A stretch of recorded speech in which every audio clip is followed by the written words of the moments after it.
यदि संसार एक महासागर है तो हम सब उन लहरों की तरह है जो किनारे जाकर मिट जाती है। वो लहरें या तो उसी सागर के पास वापस आकर नया रूप लेती है या तो तट के मिट्टी के साथ मिलकर धुल जाती है। एक सागर का उसकी लहरों के साथ ये बंधन बार बार जन्म लेता है और बार बार नाश पाता है। हमारा जीवन भी बंधनों का महासागर ही है। हम सब अपने जीवन काल में सैकड़ों बंधनों को जन्म देते हैं। कुछ बंधन ऐसे होते हैं जो हमारे चित्त के साथ जुड़ जाते हैं, वो हमें बेहद प्यारे लगते हैं, किंतु वो बंधन यदि टूटता दिखाई दे तो हमारा जीवन असंतुलित हो जाता है। ऐसा क्यों? वो बंधन हमें पीड़ा देता है। ऐसा क्यों? वो बंधन हमारे चित्त को इतनी गहरी चोट पहुंचाता है कि जीवन भर हम उन्हीं वेदनाओं के साथ जीने लगते हैं। ऐसा क्यों? आइए इस बात को समझते हैं। एक ऐतिहासिक कहानी, बरसों बरसों पहले की ये कहानी है। अयोध्या नगरी के राज सिंहासन पर एक राजा का नहीं बल्कि एक रानी का राज था। रानी थी रानी श्रीदेवी। झूठ नहीं बोल रही महारानी जी, किंतु इस चेहरे की सौंदर्यता के सामने सोने तो क्या, हीरे और मोती के जवाहरात भी पीतल जैसे नजर आते हैं। इतनी सुंदरता कि दर्पण भी शर्मा जाए। सुंदरता? तो क्या तुम मुझे मोरनी की उपमा दे रही हो? नहीं नहीं महारानी जी, झूठ नहीं बोल रही, किंतु मुझे तो आप में शेरनी नजर आती है। जो इस देश के बड़े बड़े महाराजा नहीं कर पाए वो आपने कर दिखाया है। आपके सामने तो 100 महाराजा भी फीके पड़ जाएं। सच में? हाँ महारानी जी, आपके डर से तो नगरी में सदैव शांति और समृद्धि बनी रहती है। डर से नहीं, आदर से। बच्चे हो या बुजुर्ग, सभी मेरा आदर सम्मान करते हैं। मेरी प्रजा मुझसे पूछे बिना कोई भी कार्य नहीं करती। करे भी क्यों महारानी जी? यदि कोई प्रजाजन आपकी अनुमति के बिना कोई कार्य करता है तो आप उन्हें सजा देकर सलाखों के पीछे कैद करवा देती हैं। ये नगर मेरा है। मैं जो कुछ भी करती हूँ वो नगरवासियों के हित के लिए ही करती हूँ। झूठ नहीं बोल रही महारानी जी, किंतु तभी तो नगरवासियों को आपके प्रति प्रेम है। प्रेम तो द्वितीय, प्रथम तो आपका अधिकार है ना महारानी जी? सुलक्षणी, मैं तुम्हारा व्यंग समझती हूँ, किंतु तुम इस राज्य में नहीं आई हो, इसलिए तुम्हें मेरी नीतियों को समझने में थोड़ा वक्त लगेगा। एक राज्य पर राज करना कितना जिम्मेदारी का काम है ये तुम नहीं समझोगी, विशेष रूप से तब जब तुम एक पुरुष नहीं बल्कि एक स्त्री हो और तुम्हारा पति। ये क्या? मेरी नगर में साधु, मेरी नगर में एक साधु को आने की अनुमति किसने दी? किसने दी? साधु? वो भी हमारे नगर में? झूठ नहीं बोल रही महारानी जी, किंतु ये तो आपके आदेश का सरासर उल्लंघन हो रहा है। ये साधु तो बड़े जाने पहचाने से लग रहे हैं।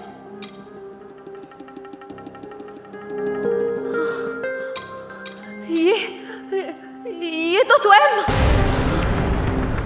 नहीं नहीं, ऐसा कैसे हो सकता है? ऐसा नहीं हो सकता। सेनापति, सेनापति, राजमहल के सारे द्वार बंद कर दो और राजकुमार सुकौशल से कहो कि वो अपने द्वार से बाहर ना निकले। ये मेरा आदेश है। जी महारानी। वो अपने कक्ष से बाहर ना निकले, ये मेरा आदेश है, ये रानी का आदेश है। महारानी जी अब ठीक तो है? चाहे कुछ भी हो जाए, अब मैं हार नहीं मानने वाली, मैं हार नहीं मानने वाली। इतना क्रोध? महारानी जी, एक साधु को देखकर आप इतना क्रोधित क्यों हो रहे हैं? आखिर बात क्या है? चाहे कुछ भी हो जाए, इस बार मैं हार नहीं मानने वाली। मैं हार नहीं मानने वाली। मैं हार नहीं मानने वाली। महारानी जी, महारानी जी, महारानी जी, आखिर बात क्या है? आखिर बात क्या थी? क्या थी वो बात? एक साधारण साधु देख महारानी श्रीदेवी इतना क्रोध भाव क्यों महसूस कर रही थी?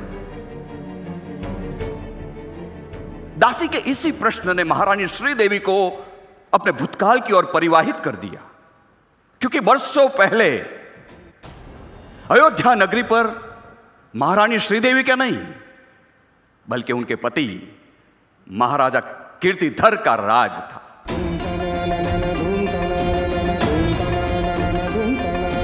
शक्तिशाली, बलवान, सर्वगुण संपन्न राजा कीर्तिधर और रानी श्रीदेवी का दांपत्य जीवन अत्यंत सुखमय था, प्रसन्न दांपत्य जीवन।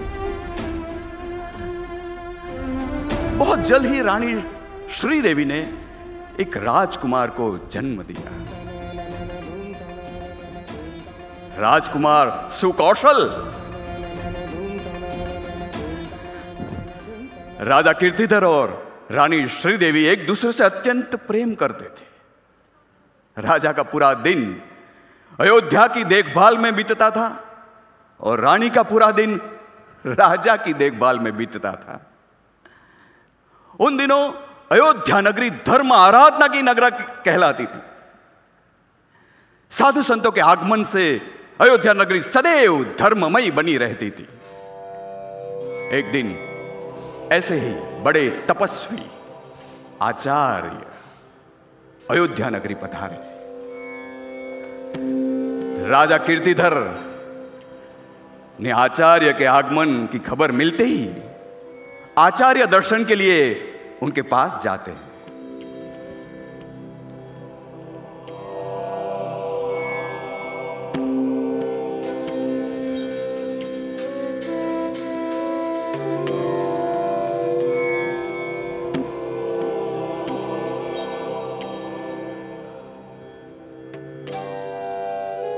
वंदन गुरुदेव। मैं बड़ा ही सौभाग्यशाली हूं कि मुझे आपके दर्शनों का अवसर प्राप्त हुआ है। मेरी ये अयोध्या नगरी आपके चरणों के स्पर्श से धन्य हो गई है।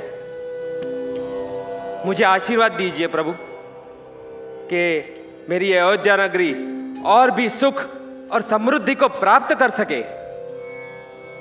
बाह्य सुख समृद्धि या आंतरिक सुख समृद्धि? जिस सुख से सबका कल्याण हो वो गुरुदेव। शरीर का कल्याण या फिर आत्मा का कल्याण? दोनों एक ही बात नहीं गुरुदेव? नहीं, शरीर नश्वर है और आत्मा शाश्वत है। क्या आप ये राज मुकुट पिछले भव से इस भव में लेकर आए थे?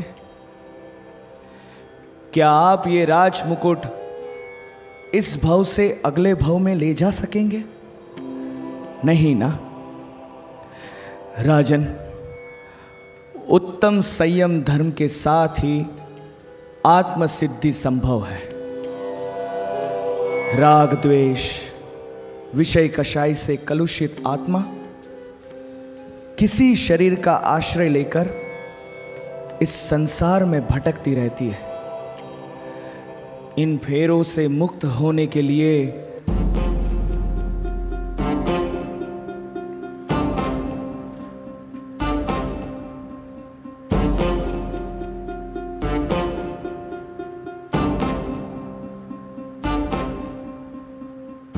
हाँ, सच में मेरे साथ अगले भव में ये राजमुकुट नहीं जाएगा। मेरा सिंहासन, मेरा यह परिवार, मेरा प्रिय पुत्र, कुछ भी तो मेरे साथ नहीं जाएंगे। तो फिर ऐसा क्या है जो अगले भव में मेरे साथ जाएगा? अगर सब कुछ अशाश्वत ही है तो अब कुछ ऐसा करना है जो चिरकाल तक मेरे साथ रहे। ऐसा क्या है जिससे मैं शांति को प्राप्त कर सकूं? ऐसा क्या है इसका जिससे मैं केवल एक मोक्ष ही प्राप्त कर जवाब सकूं? है, केवल और केवल एक जवाब, संयम पथ। राजा कीर्तिधर गए तो थे आचार्य के दर्शन पाने, लेकिन वहां उन्हें सत्य का दर्शन हुआ, संसार की असारता का दर्शन हुआ, जीवन के क्षण भंगुरता का दर्शन हुआ। जीवात्मा जब विशुद्ध धर्म को प्राप्त करता है तब भौतिक सुख समृद्धि में आसक्त नहीं बनता, तथा निमित्त मिलते ही 6 खंड के राज्य को त्याग करने में एक क्षण का भी विलंब नहीं करता। उसी तरह राजा कीर्तिधर ने संसार के बंधनों से संबंध में रहे राग से ऐसा वैराग्य प्राप्त हुआ कि उसी क्षण उन्होंने अपना परिवार, अपना राज्य, अपना सर्वस्व त्याग कर अस्थाई रिद्धि सिद्धि से आसक्त होकर वैराग्य स्वीकारने का निर्णय लिया। फिर उन्होंने राजसभा बुलाकर अपने सुपुत्र सुकौशल कुमार को अयोध्या नगरी का राजा घोषित कर दिया, किंतु कम आयु के कारण फिलहाल वो शासन नहीं कर सकते। इसलिए जब तक वो राजा बनने योग्य न बन जाए तब तक राजा कीर्तिधर ने अयोध्या नगरी का शासन का उत्तरदायित्व रानी श्रीदेवी को सौंपा। मगर रानी श्रीदेवी को राजा का सर्वस्व त्याग कर वैरागी बनना मंजूर नहीं था। उनके निर्णय से रानी श्रीदेवी को गहरी ठेस पहुंची। राजन, आप ऐसा कैसे कर सकते हैं? आप ऐसा नहीं कर सकते। उषा समय तक तो सब ठीक था, ये अचानक आपको क्या हो गया है स्वामी? उस गुरुदेव ने ऐसी क्या बात कह दी कि आपने मुझसे बिना पूछे इतना बड़ा फैसला ले लिया? आपको मुझे पूछना चाहिए था। राजन, मैं आपकी पत्नी हूं, आपकी रानी हूं, इस राज्य की महारानी हूं। महारानी श्रीदेवी, इस संसार में माता पिता, पत्नी पुत्र, जो कुछ भी संबंध है सभी कर्मकृत है, जो इस भव पर्यंत ही मर्यादित है। आयुष्य पूर्ण होते ही संबंध पूरे हो जाते हैं। किंतु आयुष्य भर उस संबंध को निभाना क्या वो इंसान का धर्म नहीं है?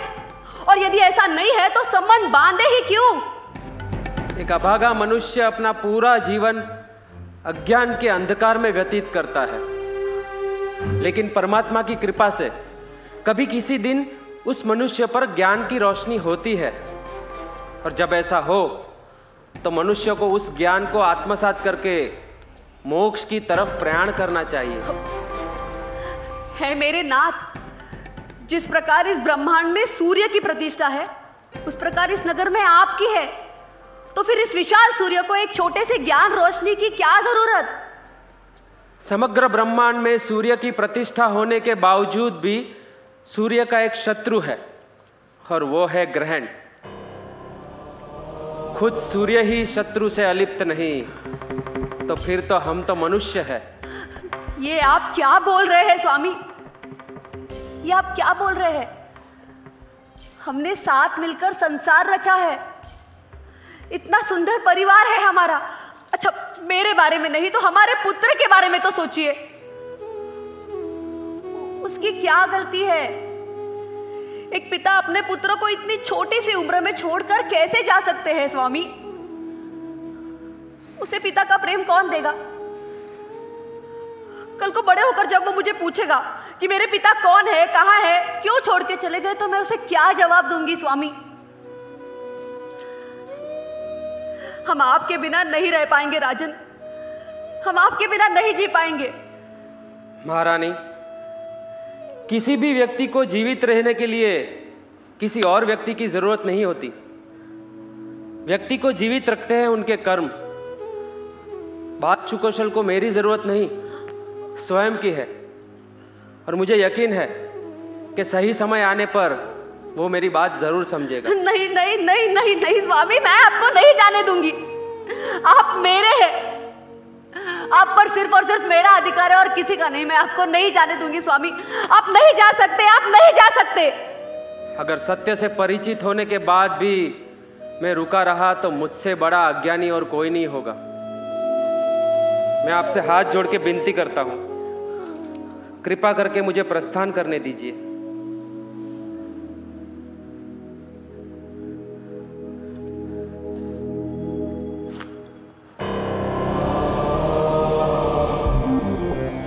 मेरी जिंदगी बर्बाद करके मोक्ष ढूंढने चले हैं। तड़पोगे राजन, जिंदगी भर तड़पोगे। जिस रानी के सौंदर्य को पाने के लिए हजारों सैकड़ों राजा युद्ध करने के लिए तैयार हो जाए, ऐसी रानी को इस तरह निस्सहाय छोड़ के जाने वाले कायर मैं तुम्हें कभी माफ नहीं करूंगी। देखो देखो, अयोध्या के इस राजा को देखो, जो मुंह छुपाकर सन्यास के बहाने अपनी जिम्मेदारियों से भाग रहा है। देखो इसे। लेकिन अब मैं दिखाऊंगी राजा कैसा होता है। अब इस राज्य पर शासन करेगी एक रानी। एक माता अपने पुत्र को इस विश्व का सबसे बड़ा वीर योद्धा बनाएगी। एक ऐसा वैभवशाली राजा जो सदियों पहले ना किसी ने देखा था और ना सदियों तक कोई देखेगा। ए राजा कीर्तिधर, भूलना मत। इस दुष्कृत्य के लिए मैं तुम्हें कभी माफ नहीं करूंगी, कभी माफ नहीं करूंगी। मन में आग, नयन में है आंसू, अंतर में अंगारे। मन में आग, नयन में है आंसू, अंतर में अंगारे। तड़पोगे राजन कीर्तिधर, मोक्ष को ढूंढने वाले। मन में आग, नयन में है आंसू, अंतर में अंगारे। तड़पोगे राजन कीर्तिधर, मोक्ष को ढूंढने वाले। मन में आग, नयन में है आंसू।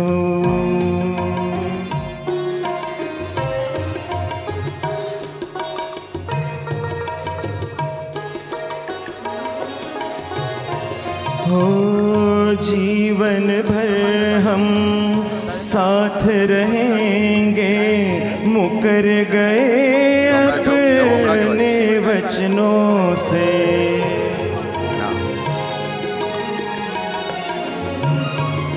हो जीवन भर हम साथ रहेंगे, मुकर गए अपने वचनों से। रिश्तों में पड़ गई है दरारें, भस्म हुआ है जीवन जलकर, भस्म हुआ है जीवन जलकर। मन में आग, नयन में है आंसू, अंतर में अंगारे। तड़पोगे राजन कीर्तिधर, मोक्ष को ढूंढने वाले हो। मन में आग, नयन में है आंसू।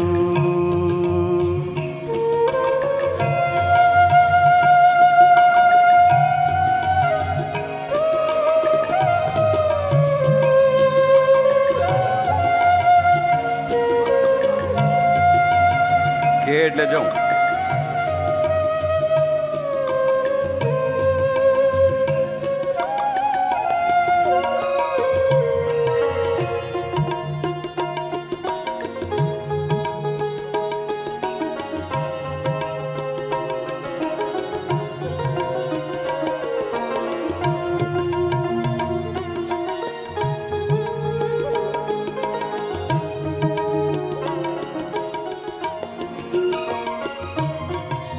कभी प्यार है कभी नफरत है, जीवन कैसा हम ये जिए हैं। कभी प्यार है कभी नफरत है, जीवन कैसा हम ये जिए हैं। स्थिरता नहीं है शांति नहीं है, भटक रहे हैं मारे मारे, भटक रहे हैं मारे मारे।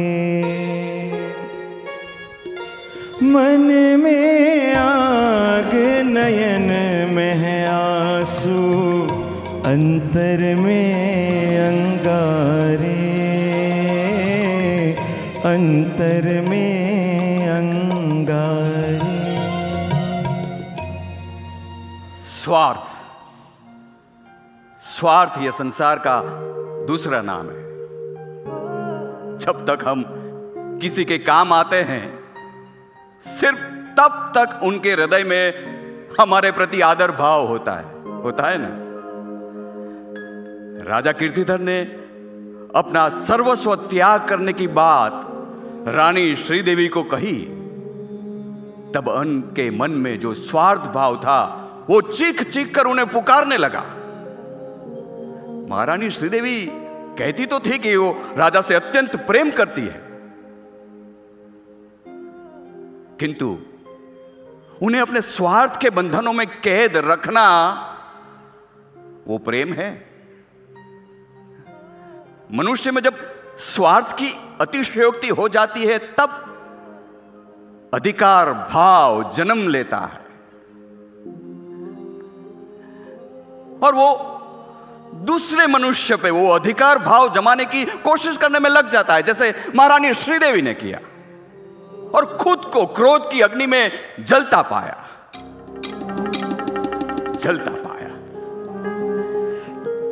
बरसों बीत गए,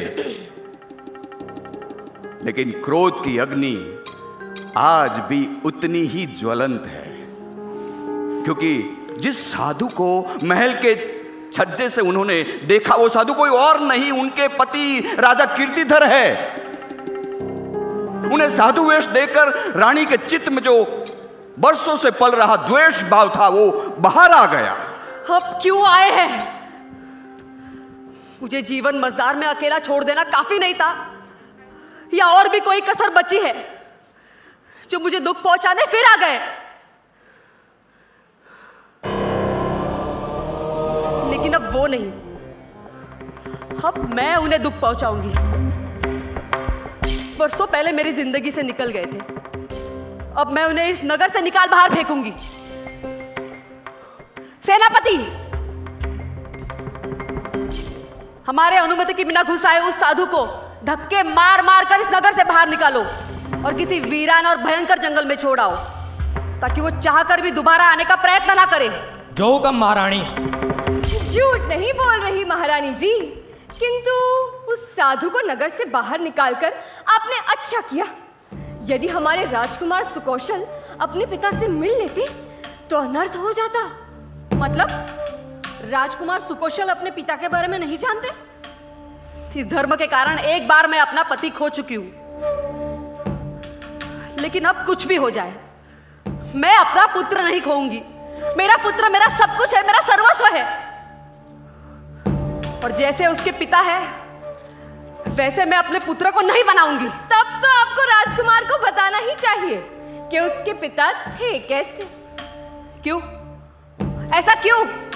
क्योंकि जब उसे पता चलेगा कि उसके पिता थे कैसे, तभी तो वो वैसा नहीं बनेगा।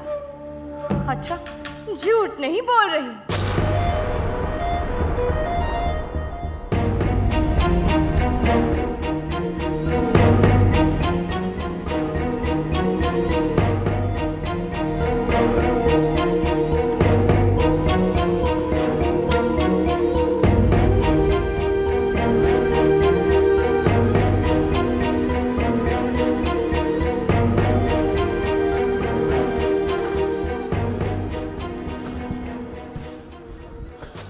अरे ओ साधु, ओ यहाँ क्या कर रहे हो? किसको पूछ के आए हो इस नगरी में? चलो निकलो, चलो।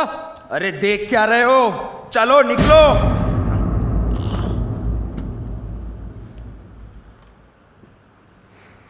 सुनाई नहीं दिया क्या? निकलो। अभी तो सिर्फ धक्के मार रहे हैं, अगर गए नहीं ना तो डंडे मारेंगे, समझ गए? चलो निकलो।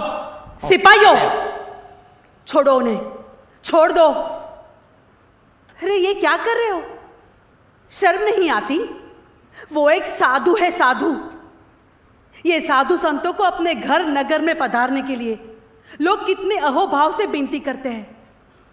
अरे ये साधु के चरण जिस भूमि पर पड़ते हैं वो भूमि पवित्र और मंगलकारी बन जाती है। प्रथम तो इस नगरी में साधु के दर्शन होते नहीं है, और किन्हीं सत्कर्मों के कारण साधु के दर्शन हुए हैं, तो आप उनके साथ अवहेलना कर रहे हो। आखिर क्यों? प्रणाम दाऊ माता। हम ऐसा करना तो नहीं चाहते थे, लेकिन हमें आदेश दिया गया है। ऐसा दुष्कृत्य करने का आदेश भला कौन दे सकता है? महारानी, मतलब उन्होंने ही आदेश दिया था, और आप तो जानती है कि उनको नगर में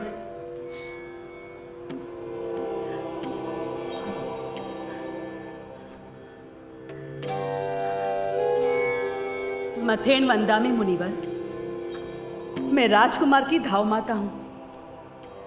महारानी की तरफ से मैं आपकी माफी मांगती हूं। इस पाप कर्म के लिए हमें क्षमा कीजिए गुरुवर। मेरे कर्मों के उदय के बिना कोई मेरे साथ बुरा व्यवहार नहीं कर सकता। ये तो प्रभु की आज्ञा है,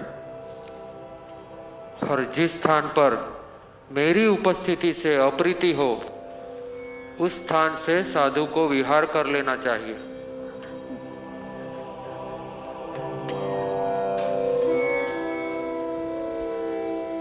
माफ कीजिए मुनिवर, हम आपको बाहर छोड़ देते हैं। आइए। ये आवाज, ये मुखाकृति, ये शब्द, ये आभा कुछ जानी पहचानी सी लग रही है। ये तो स्वयं राजा कीर्तिधर, राजा कीर्तिधर। अब समझ में आया कि महारानी ने इतना क्रूर आदेश क्यों दिया। सिपाहियों, सिपाहियों, सिपाही साधु को अयोध्या नगरी के बाहर जंगल में छोड़ आए। धाव माता विचारों के भवंडर में फंस गए। उन्हीं के समक्ष साधु का ऐसा अपमान होते हुए देख उन्हें बहुत दुख हुआ। दिन पसार होते गए। वहां महारानी श्रीदेवी और उनकी दासियां राजकुमार सुकौशल को अपने पिताजी के तन से और मन से दूर रखने की कोशिश कर रहे थे। मुझे लगता है कि धनुर्विद्या में और प्रभुत्व प्राप्त करने के लिए कलाचार्य से शिक्षा के पश्चात भी मुझे अधिक से अधिक अभ्यास करने की आवश्यकता है।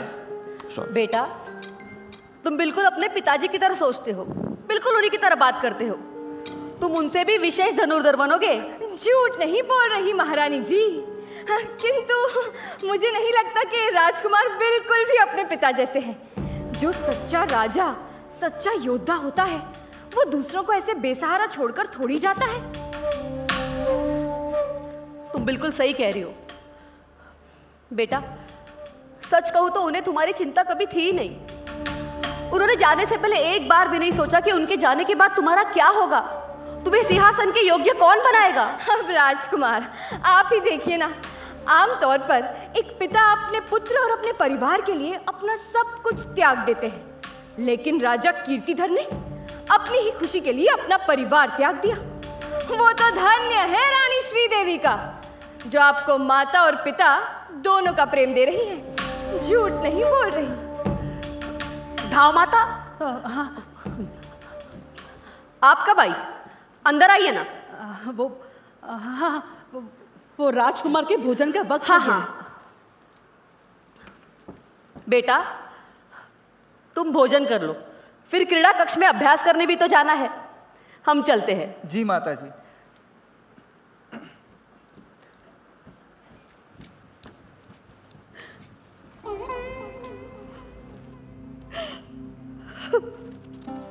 माता, माता आप रो क्यों रहे हो? बताइए ना माता। राजकुमार, मुझे माफ कर दीजिए, मुझसे अब और नहीं रहा जाता। और नहीं रहा जाता? इसका क्या मतलब हुआ? आइए, यहाँ आइए। आप शांत हो जाइए, शांत हो जाइए, यहाँ बैठिए। बताइए ना माता, आप रो क्यों रहे हो? अपने पुत्र को नहीं बताओगे? क्या कहूं बेटा, महारानी ने तुम्हारे पिता के बारे में जो कुछ भी कहा है वो सत्य नहीं है। वो बिल्कुल वैसे नहीं है। क्या? हाँ बेटा, वो तो एक दिव्य आत्मा है, जैन धर्म के आराधक, प्रभु के उपासक, ऐसे दृढ़ धर्मी जो परम सत्य का ज्ञान पाकर अपने आत्मा का उद्धार करने पश्चाताप से भरे इन कांटों पर निकल पड़े हैं। राजकुमार, उन्हें आपसे बहुत प्रेम और लगाव था, किंतु वो वात्सल्य सिर्फ आप तक सीमित ना रहकर जगत के सर्व जीव प्रति व्याप्त हो गया। बस इतना ही नहीं, किंतु आप अपने पिताजी से ना मिल सको, इसलिए महारानी ने उन्हें अपमानित करके धक्के मार मार कर नगरी से बाहर निकलवा दिया। क्या? नहीं नहीं, ये तो बिल्कुल अच्छा नहीं हुआ। मैं स्वयं उनके पास जाकर क्षमा मांगना चाहता हूँ। माता, मैं मेरे पिता से मिलना चाहता हूँ। क्या आप जानते हैं कि इस समय वे कहाँ हैं? हाँ हाँ राजकुमार, आइए, मैं आपको उनके पास ले चलती हूँ। आइए।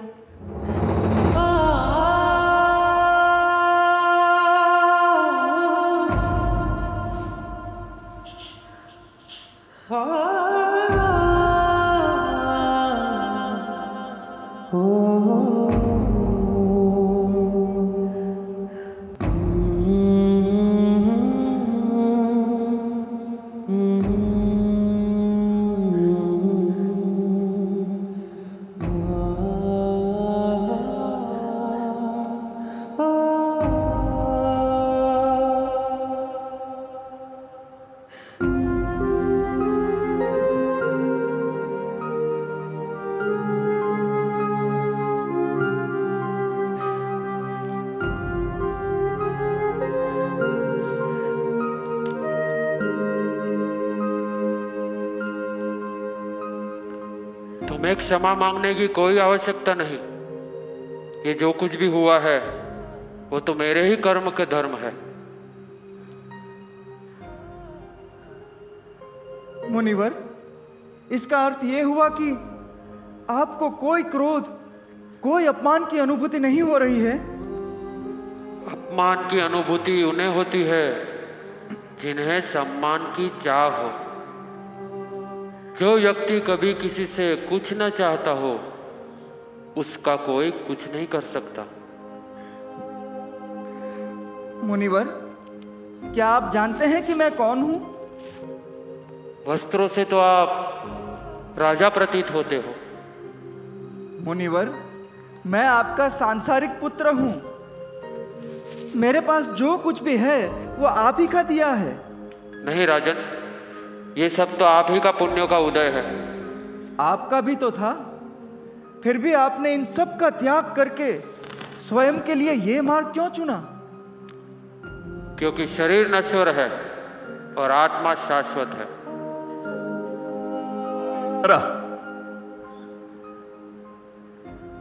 इतिहास ने खुद को दोहराया। अपने पिता मुनि के दर्शन से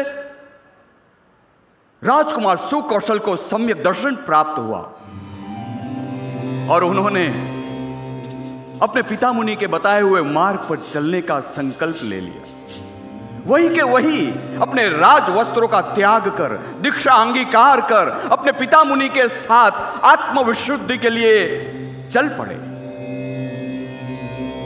समग्र अयोध्या नगरी को इस बात का पता चला,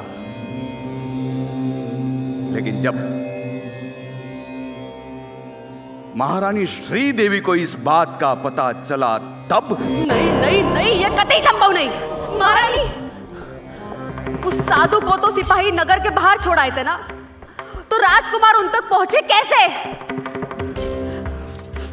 मैं ये बिल्कुल होने नहीं दूंगी। वो मेरा पुत्र है, मेरा। मैं उन्हें मेरे पुत्र को मुझसे छीनने नहीं दूंगी। यदि उन्होंने ऐसा किया तो मैं उन्हें जीवित नहीं रखूंगी। मुझसे ही गलती हो गई। मुझे इन्हें इस नगर से नहीं, इस राज्य से कोड़े मार मार कर बाहर निकाल देना चाहिए था, लेकिन मैंने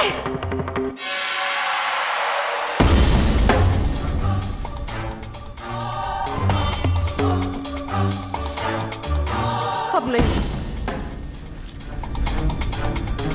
अब तुम्हें मरना होगा। महारानी, तुमने मुझसे मेरा पुत्र छीना है, मैं तुमसे तुम्हारी सांसें छीन लूंगी।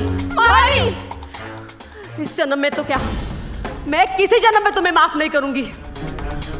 कभी माफ नहीं करूंगी, कभी माफ नहीं करूंगी।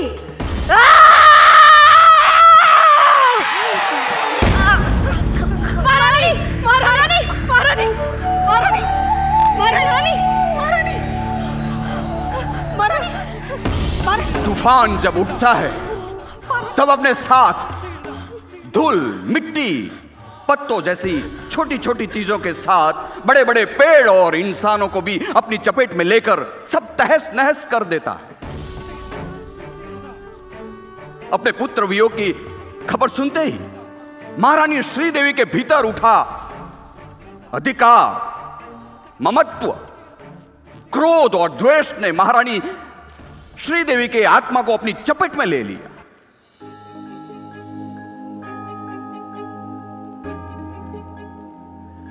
अधिकार भाव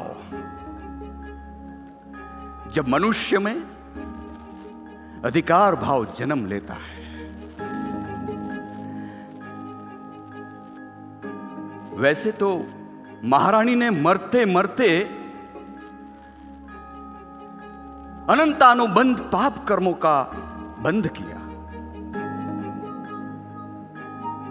जैन धर्म के सिद्धांत अनुसार जिस शुभ अशुभ लेसया के साथ हमारा मृत्यु होता है, उसी शुभ अशुभ लेसया के साथ हमारा अगला जन्म होता है। अत्यंत द्वेष भाव के साथ उनका मृत्यु के होने के कारण उनका अगला जन्म अत्यंत द्वेष भाव के साथ एक खूंखार शेरनी के रूप में होता है। समय पवन की तरह चलता जाता है।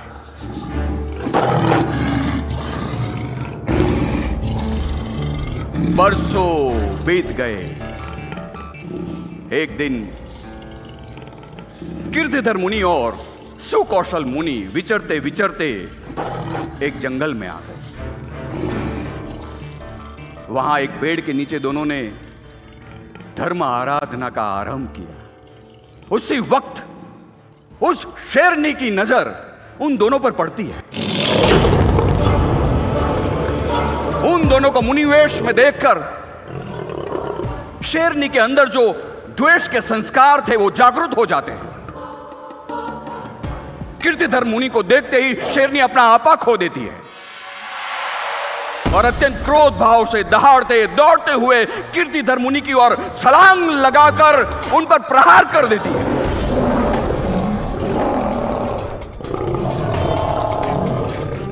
तुमने मुझसे मेरा पुत्र छीना है, मैं तुमसे तुम्हारी सांसें छीन लूंगी। इस जन्म में तो क्या, मैं हर जन्म में तुमसे बदला लूंगी, हर जन्म में तुमसे बदला लूंगी।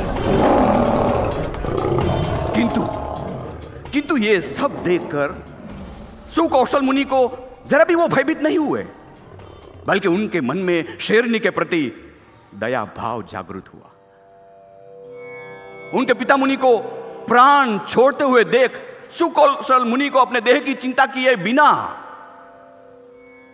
अपने आत्म तत्व की सुरक्षा हेतु उसी क्षण उन्होंने संधारा ग्रहण कर लिया। हे परमात्मा, मैं आपके द्वारा बताए गए परम सत्य की राह पर चल मोक्ष प्राप्ति के लिए तपश्चर्या कर रहा था। ये शेरनी मेरी उस यात्रा को गति देने आई है। मुझे मेरी मृत्यु का शोक नहीं, परंतु पाप कर्मों का बंधन कर रही इस शेरनी के लिए शोक है। इस आत्मा का कल्याण हो, सर्व जगत का कल्याण हो। मैं सभी जीवों से क्षमा मांगता हूँ, क्षमा मांगता हूँ, क्षमा मांगता हूँ। और इस तरह अपने कर्मों की निर्जरा करते हुए सुकौशल मुनि ने अंतकृत केवड़ी होकर सिद्ध गति को प्राप्त हुए। कैसी है ये जीवन की वास्तविकता? कैसी है ये? जिस मां ने कभी अपने हाथों से अपने पुत्र को भोजन करवाया था, वो मां भोजन के तौर पर अपने ही पुत्र का मांस खा रही थी। जो मां अपने पुत्र वियोग की खबर से कांप उठती थी, वो मां, वही मां ने अपने पुत्र को मृत्यु भेंट दे दी। ऐसा क्यों? जो बंधन हमारे चित्त के साथ जुड़े हुए होते हैं, वही बंधन अंत में हमारी दुर्गति का कारण बनते हैं। ऐसा क्यों? अधिकार भाव, अधिकार भाव ही है जो मनुष्य के दुर्गति का कारण बनता है। प्रेम और अधिकार भाव के बीच एक अत्यंत पतली भेद रेखा होती है।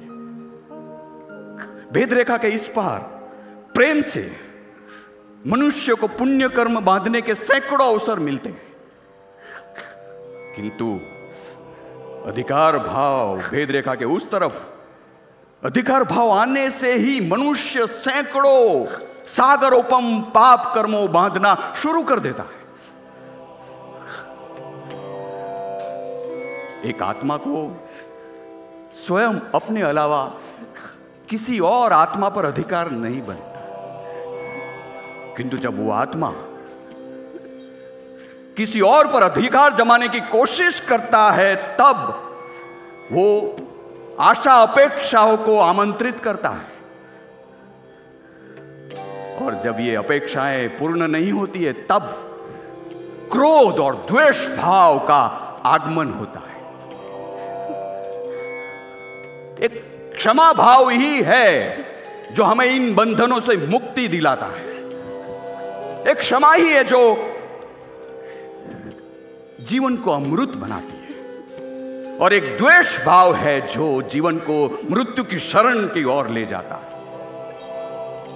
वो इसलिए कि किसी और के प्रति हमारे दिल में द्वेष भाव जागृत होता है, तो वो द्वेष भाव की परंपरा इस भाव तक सीमित नहीं रहती है, वो भाव तक साथ में चलती है, और वही द्वेष भाव उनके मृत्यु का कारण बन जाता है। और अब आपके हाथ में है,